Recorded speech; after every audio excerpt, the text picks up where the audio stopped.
Hey guys, thanks for tuning in. Today I'm going to be showing you how I make a 360 lace closure wig. So I'm starting off with a mannequin. I have a few pieces of paper towel taped to her head. This was just an easier, faster way to fill in all the space that I needed in order for the mannequin head to match my head measurements. And now I'm going over the paper towel with a plastic bag just to keep the paper towel in place, to keep the measurements in place. And I'm going over the plastic bag with tape. This is so the needle doesn't penetrate the foam head when I make my wigs, and so the wigs won't attach to the mannequin.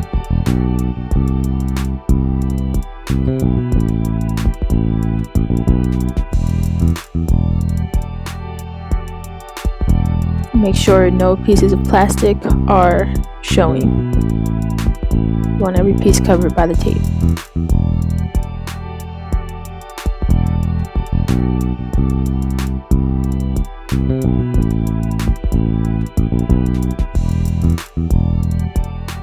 Now I'm taking the 360 lace closure, and I know it looks like there's a lump on the mannequin head, but that's because the mannequin head was flat and my head goes in more of a point, so I actually needed that point on the mannequin head. I measured both the mannequin head and my head, and it fits perfectly.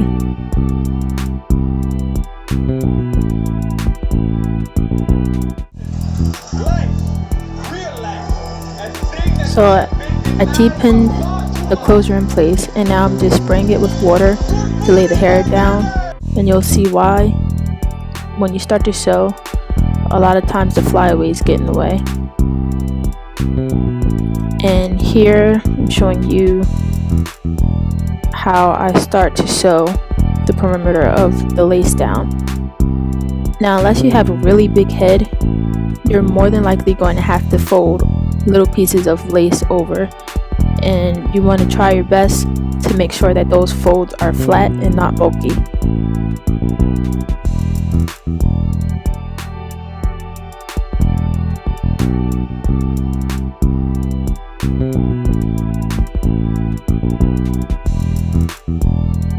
And those are those flyaways I was talking about earlier.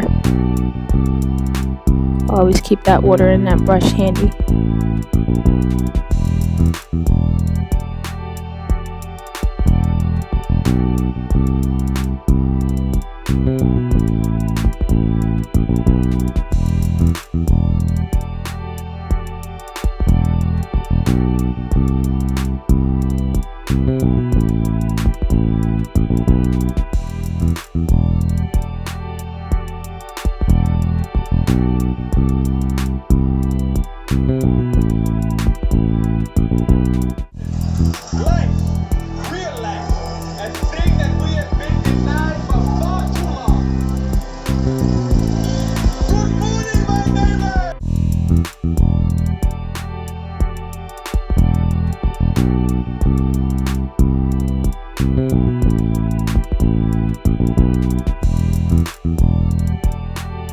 Here I just re-angled the camera to show you the back of the lace. I'm just doing the same exact thing, and I'm going section by section so that I can predetermine when I need to put a fold in the lace.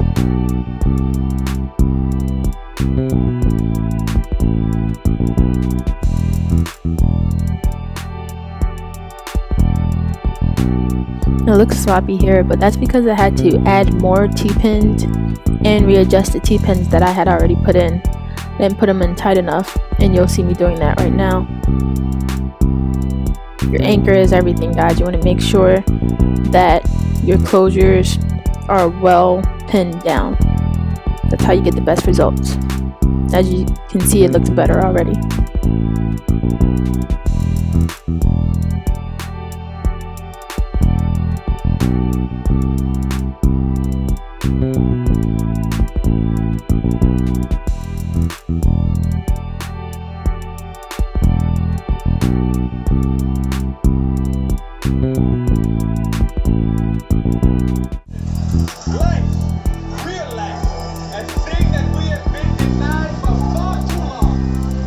So now we're on to the track portion of the wig, and I'm starting with my longest track, my longest bundle, should I say, and I'm double wefting tracks, and I'm also using the fold over method for the back portion only. And here I am putting the needle through the weft. This will ensure that the corners of the weft or the track won't slip through the thread after I sew it down.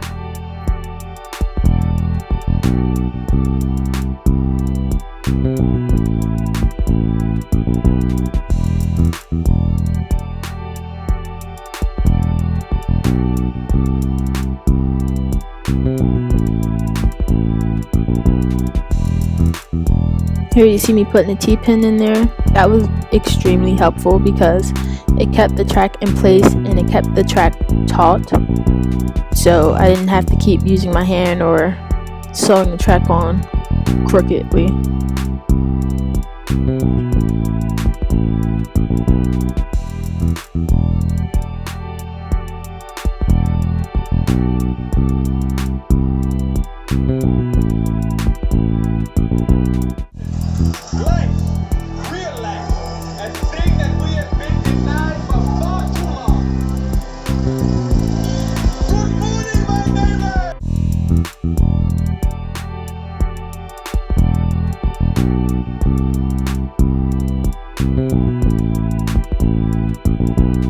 And every time I'm about to fold over the track, I make sure I tie that thread at the end.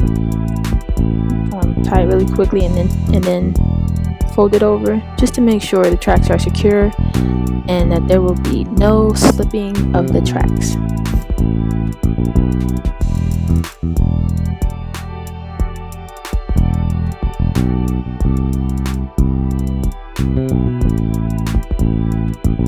So now we're at the top portion of the hair, and it is crucial. Please, ladies and gentlemen, whoever's making these wigs, start to single your wefts. Do not double your wefts. You can still use the fold over method, but you want to single the wefts at this point because it's just going to be bulky. It's going to be bulky in the middle and flat on the sides, and it's just not a good look because no matter how much water you spray or how much you brush it, it's just gonna look like a big bump in the middle of your head. So please single your wefts at this point.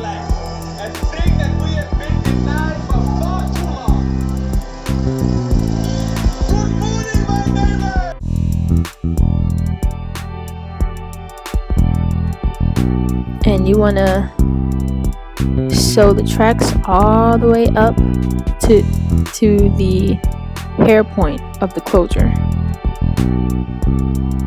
So now we're at the end. We're just going to cut this extra cap off. I took the wig off the mannequin and just flipped it inside out for this part. And right here it seems like I'm cutting carelessly, but that's just because I know for sure I'm nowhere near the thread at this point. But you'll see that I start cutting more carefully after this part because it defeats the purpose of all that time we spent if you cut the thread in this portion of making the wig.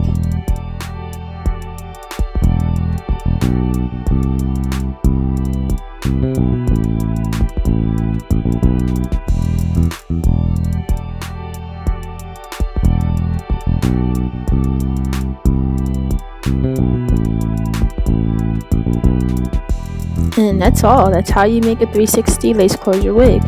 I'll show you some pictures of how it looked, and stay tuned for my next video. I'll be showing you how I style it in a ponytail. Thanks for watching, guys.